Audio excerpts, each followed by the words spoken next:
반갑습니다. 오늘 대림절 셋째 주일 하나님을 예배하고 기뻐하고 찬양하는 우리 모두에게 예수 그리스도의 은혜와 평화가 가득 넘치시기를 간절히 기원합니다. 아멘. 요한복음 1장의 중간 부분을 설교 본문으로 삼았습니다. 요한복음 1장은 예수님에 대한 내용과 또 세례 요한에 대한 내용이 반복해서 나오고 있어요. 예수 그리스도가 누구이신가, 그리고 그 예수 그리스도를 증언하는 세례 요한이, 예수님과 세례 요한이 반복해서 등장하고 있습니다. 성도님들은 이 세례 요한을 어떤 인물로 생각하고 계십니까? 초기 기독교에서 세례 요한은 진실로 중요한 인물이었는데, 왜냐하면 세례 요한이 베풀었던 세례 때문에 그렇습니다. 이름도 그 앞에 세례를 붙이잖아요.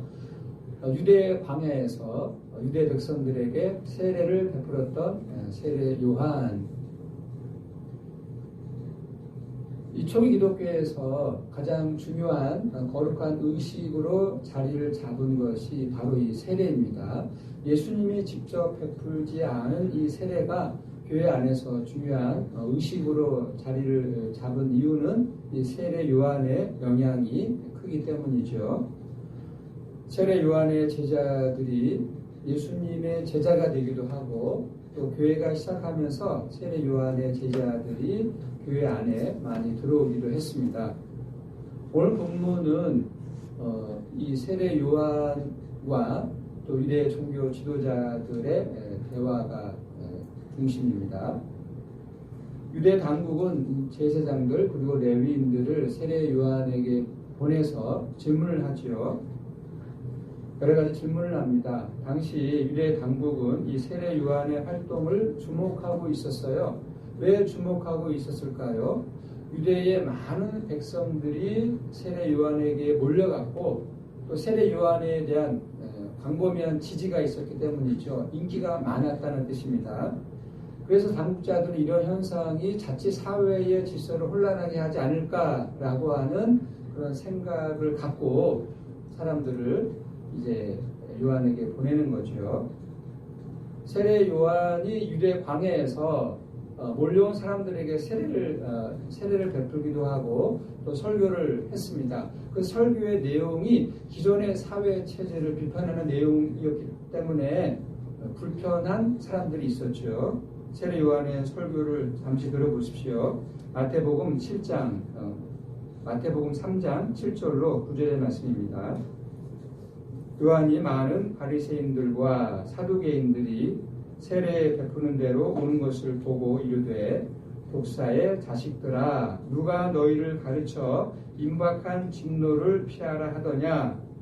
그러므로 회개에 합당한 열매를 맺고 속으로 아브라함이 우리 조상이라고 생각하지 말라. 내가 너희에게 이르노니 하나님이 능히 이 돌들로도 아브라함의 자손이 되게 하시리라.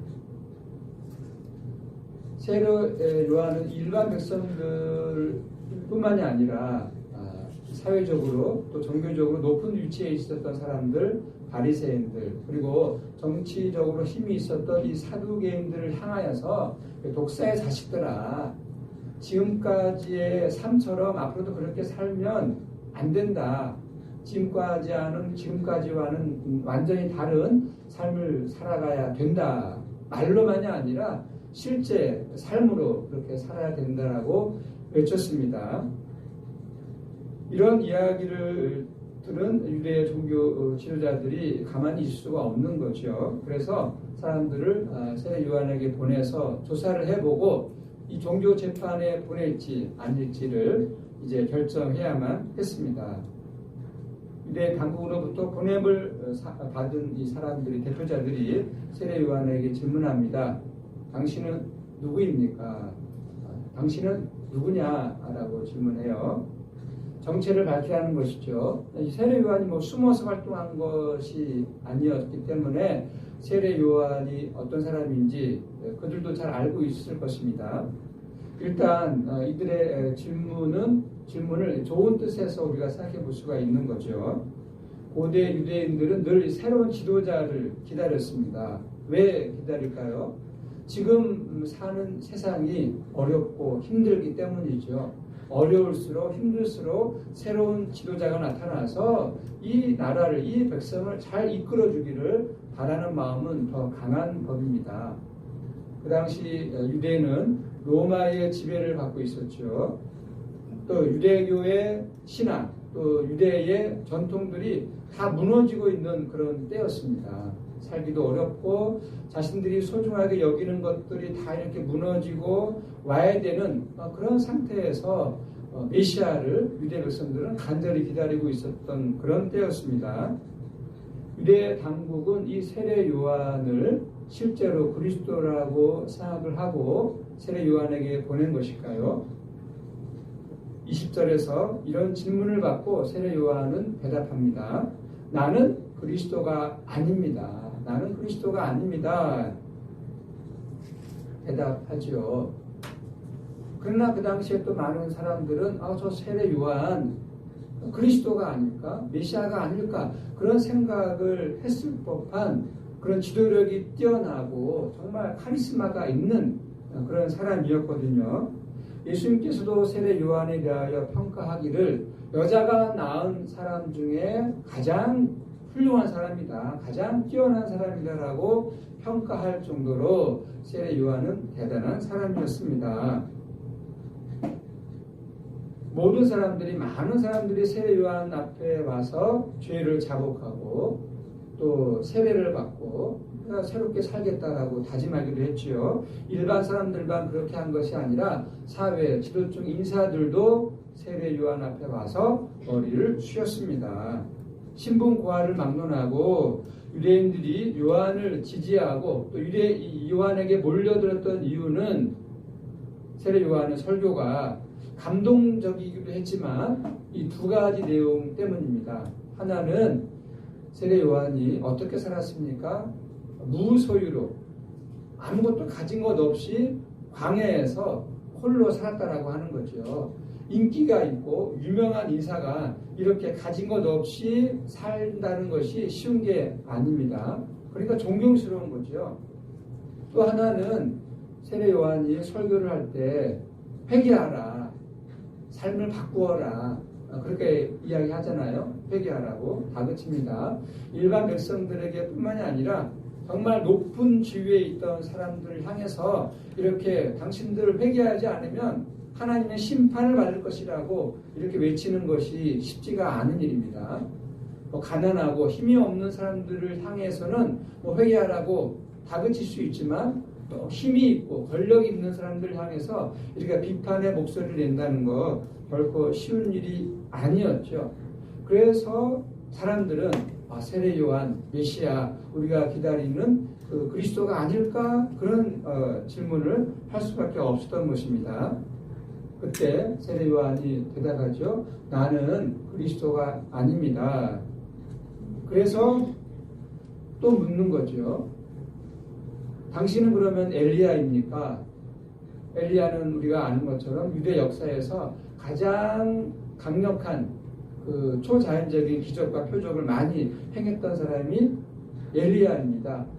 엘리야의 죽음도 유명하죠. 죽지 않고 불수레를 타고 하늘로 올라갔다는 이야기가 있을 정도로, 그리고 또 다시 이 역사에 나타나게 될 인물이 바로 엘리야라고 그렇게 인정하고 받아들였던 사람이 엘리야입니다. 그만큼 이 세례 요한이 엘리야처럼 이 어떤 카리스마가 정말 이렇게 느껴지는 거죠. 힘이 느껴지기 때문에 이런 질문을 하는 거죠. 당신이 엘리야 아닙니까? 그때 세례 요한은 다시 대답하죠. 나는 엘리야가 아닙니다. 그리스도도 아니고 엘리야도 아니고.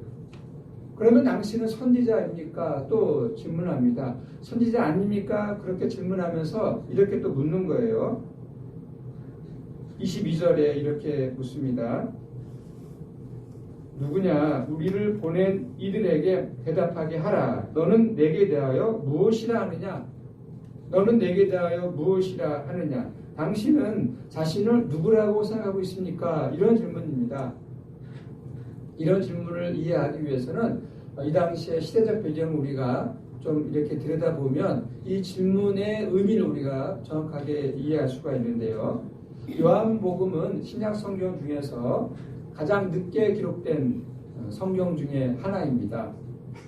기원 후 90년 전후에 기록된 책이 바로 요한복음이거든요. 이때는 어느 때인가 하면 유대교와 기독교가 이렇게 완전히 갈라져서 유대교는 유대교대로 기독교는 기독교대로 각자의 길을 걸어가게 되던 때가 바로 이 80년, 90년대이거든요. 예수님께서 부활하시고 승천하신 이후에 교회가 시작이 되었는데 교회가 시작이 되고 이렇게 기원 후 70년 그때까지는 유대교 안에 기독교가 같이 있었습니다. 유대교가 기독교를 품고 같이 가게 되는데 기원 후 70년에 로마에 의해서 예루살렘 성전이 무너지면서 이제 유대교는 유대교대로 기독교는 기독교대로 가게 되었습니다. 이제 기독교는 홀로 서야 되는 거죠. 그동안에는 유대교 이 품 안에 머물러 있었는데 그래서 보호를 받기도 했는데 유대교와 회당을 떠나면서 기독교는 홀로 자기의 길을 가야 했습니다. 이때 중요한 것이 무엇이냐면 정체성이 중요한 거거든요. 기독교는 무엇인가라고 하는 기독교의 정체성을 세워나가는 일이 중요했는데 그 과정에서 세례 요한은 그러면 어떤 인물이고 어떤 위치로 우리가 생각을 해야 되는가라고 하는 이런 질문이 나타나는 거예요. 세례 요한은 예수님 사역 당시에 죽었잖아요. 사형을 당했습니다. 그렇기 때문에 세례 요한이 중요한 인물인데 많은 백성들이 세례 요한을 따르기도 하고 저 세례 요한이 그리스도가 아닌가라고 하는 이런 이야기들이 분분히 있었는데 그러면 세례 요한은 이 교회 안에서 어떤 위치로 자리를 잡아야 되는가? 그 질문이 바로 당신은 자신에 대해서 누구라고 생각하십니까? 이런 질문에 담겨 있는 거죠. 세례 요한이 아무리 뛰어난 인물이라고 하더라도 교회 안의 주인은 교회의 주인은 누구여야 합니까? 예수 그리스도가 주인이 되어야 하는 거잖아요. 본문 23절에서 밝히고 있듯이 세례 요한은 그리스도도 아니고 또 엘리야도 아니고 선지자도 아니다. 그러면 누구냐? 이사야 40장 3절에서 말하는 그 인물 외치는 자의 소리여 이르되 너희는 광야에서 여호와의 길을 예비하라 사막에서 우리 하나님의 대로를 평탄하게 하라. 세례 요한은 광야에서 외치는 소리다. 그리스도가 아니라 그리스도의 길을 준비하는 사람이다. 진리가 아니고 진리 자체가 아니고 그 진리를 전하는 사람, 생명 자체가 아니고 진리와 생명을 전하는 사람이다. 이것이 초기 기독교회가 세례 요한에 대한 판단이었던 거죠. 그리스도가 아니고 엘리야가 아니고 선지자도 아니라는 대답을 듣고 이 유대 당국에서 보냄을 받은 대표자들이 또다시 질문을 합니다. 그러면 당신은 그리스도도 아니고 엘리야도 아니고 선지자도 아닌데 왜 세례를 베푸는 것입니까? 유대 당국으로부터 이 공식적인 허락도 받지 않고 왜 백성들에게 세례를 베푸는 것입니까? 이거 위법 아닙니까? 이런 질문입니다. 세례 요한의 영적인 권위는 무엇인가 하는 문제 앞에서 이 초기 이제 기독교회가 중요한 질문을 던졌어요. 그리고 답을 얻었습니다. 교회 안에는 이미 세례를 베풀고 있잖아요. 이 세례는 세례 요한의 영향력이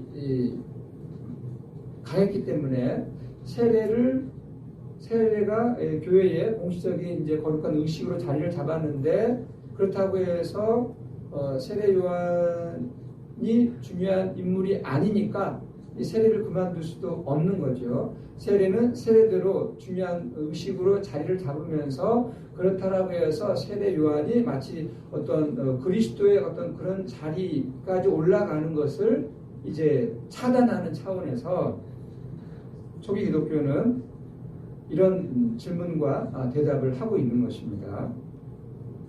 물론 이런 문제가 세례 요한에 대한 문제가 뭐 교회의 존재 근거를 이렇게 위협하는 그런 문제는 아니었지만 일부 사람들에게는 세례 요한을 어떻게 위치시키느냐에 따라서 또 이렇게 혼란한 마음을 가질 수 있는 일부의 사람들이 있었기 때문에 이런 대답이 있어야 했습니다. 요한복음 기자는 오늘 본문에서 세례 요한의 입을 빌어 대답합니다. 26절과 27절입니다.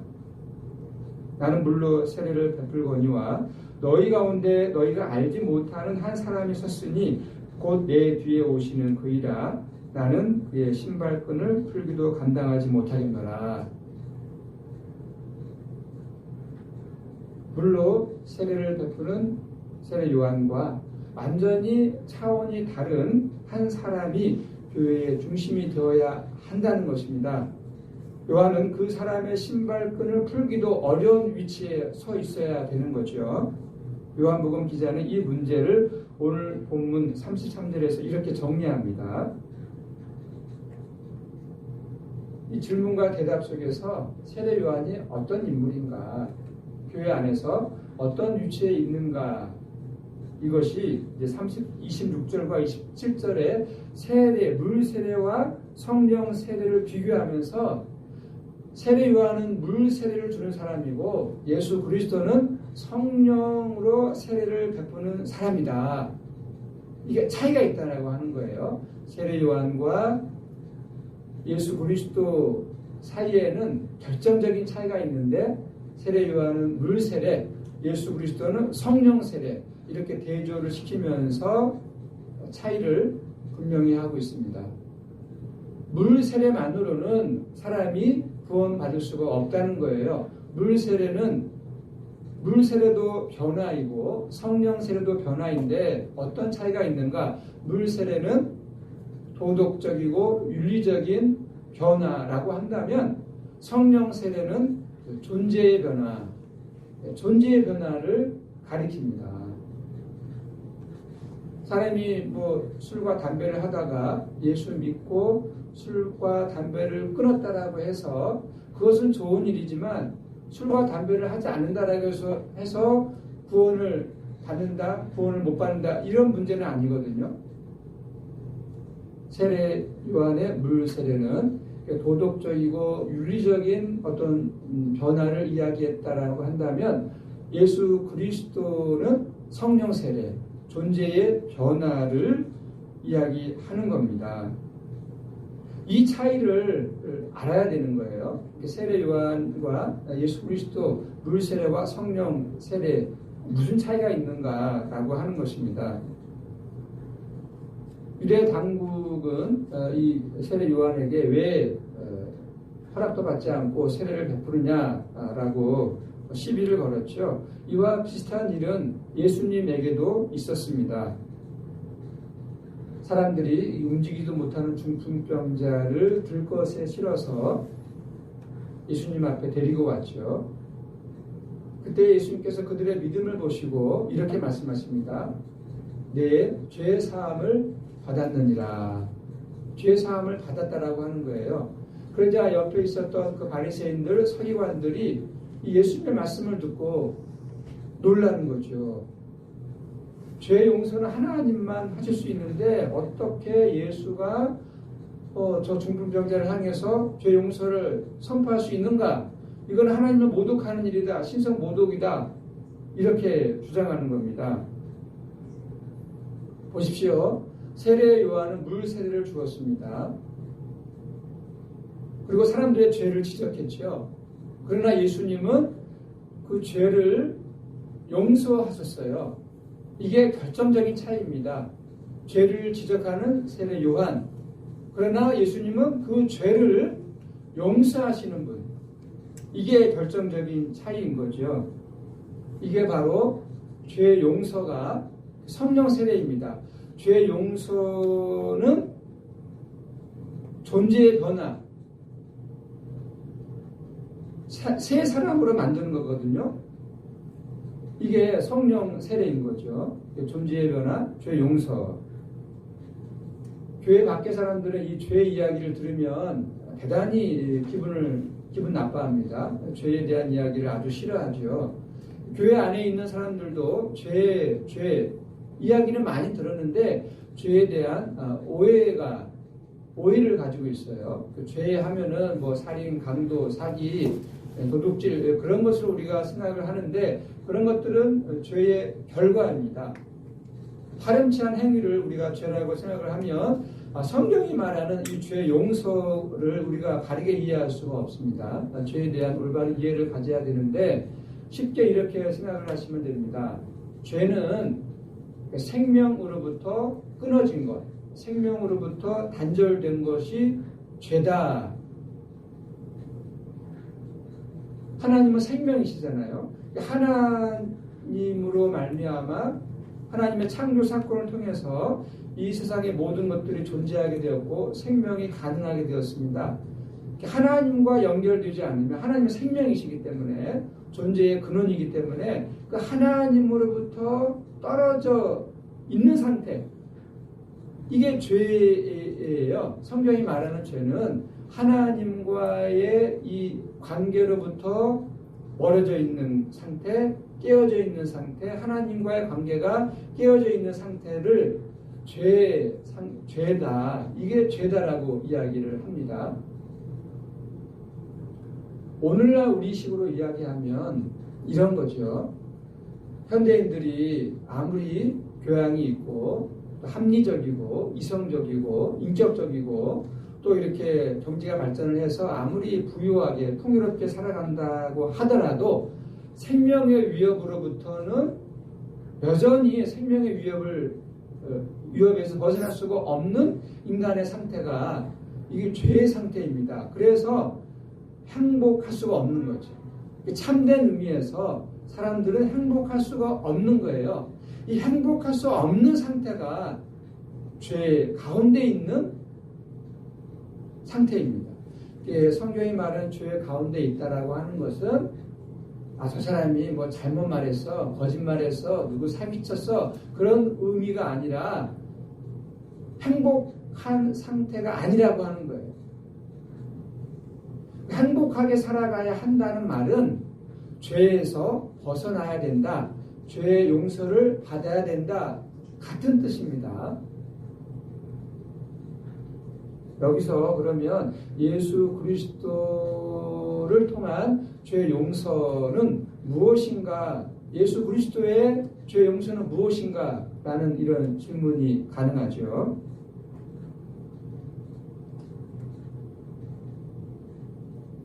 예수 그리스도의 죄 용서는 무엇인가?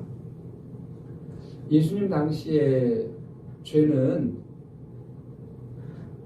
율법이 기준이었어요. 율법대로 살면, 율법을 지키지 않으면 그것이 죄인 거죠. 죄의 결과로 인생이 뒤틀립니다. 가난도 질병도 죄의 결과인 거예요. 이런 가르침이 완전히 잘못된 것은 아니죠. 오늘날도 우리가 법대로 살면 사회가 어떻게 됩니까? 법을 모든 사람들이 다 지킨다면 사회가 질서 있고 안정적이고 그 질서와 안정 속에서 사람들은 자기가 해야 할 일들을 하며 살아간다면 사회도 발전하고, 그렇죠? 건강한 사회가 되고 그 건강한 사회 속에서 사람들은 또 건강하게 살아갈 수가 있는 겁니다. 이게 좋은 거예요. 여기까지는 좋은 거죠. 그런데 문제는 무엇입니까? 율법대로 산다면, 율법을 지키며 산다면 그거는 좋은 것인데 문제는 무엇이었느냐 하면 사람이 그 행복한 삶의 조건들을 이렇게 정한다는 거죠. 행복한 삶의 조건들을 정해놓고 이 행복한 삶의 조건 안으로 들어오면 이 사람은 의인이에요. 좋은 사람이에요. 그러나 이 행복한 삶의 조건 안으로 들어오지 못한 사람은 죄인이 되는 거죠. 나쁜 사람이 되는 거예요. 그래서 이거를 철저하게 구분해서 의인으로 죄인으로 갈라놓고, 이 의인은 행복한 인생을 살아가는 사람, 이 죄인은 불행한 인생을 살아가는 사람으로 이렇게 갈라놓는 거죠. 예수님께서 공생애를 하시면서 많이 행하셨던 일이 무엇이에요? 복음서를 읽으면 귀신 들린 사람, 귀신을 쫓아내고 병든 사람 이렇게 고쳐주는 사역을 많이 하시잖아요. 이것은 무엇을 의미합니까? 그 당시에 가난한 사람, 그 당시에 병든 사람은 어떤 사람이에요? 죄인입니다. 불행한 삶을 살아가는 죄인들이었어요. 그러나 예수님께서 이 사람들을 고치시고 귀신을 내쫓으셨다라고 하는 것은 이 죄를 용서하신 거죠. 이 죄에서 벗어나게 하신 사건들이죠. 이게 죄를 용서하시는 거예요. 행복한 삶의 조건들을 갖지 못해도 그 행복한 삶의 조건들 그 안에 들어가지 못해도 그것이 가난한 사람들이고 그것이 병든 사람들인데 대표적으로 그 사람들도 얼마든지 행복하게 살 수 있다는 거예요. 세상이 요구하는 행복한 삶의 조건들을 갖지 못해도 그 밖에 있어도 얼마든지 참되게 행복하게 살아갈 수 있다. 왜? 하나님의 나라가 왔기 때문에, 하나님의 나라가 가까이 왔기 때문에 당신들은 얼마든지 행복하게 살아갈 수 있습니다. 이것이 병든 사람들을 고치시고 귀신 들린 사람들을 귀신을 내주신 예수님의 사역이었던 거죠. 이게 죄 용서입니다.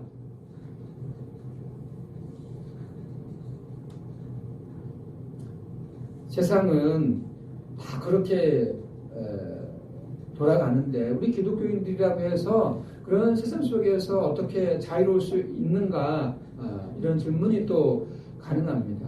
세상이 그렇게 돌아가는데 우리 기독교인들이 뭐 힘이 있습니까? 뭐가 있습니까? 우리도 뭐 그렇게 살아가야 되지 않겠습니까? 라고 하는 질문이 가능합니다. 여기서 우리의 또 선택과 또 결단이 필요한 거죠. 이 세상의 환경, 또 주변 환경을 우리가 영향받지 않을 수 없잖아요. 우리도 알게 모르게 영향을 받고 살아갈 수밖에 없습니다. 그러나 삶의 방향만은 우리가 뚜렷하게 분명하게 갖고 살아야 합니다.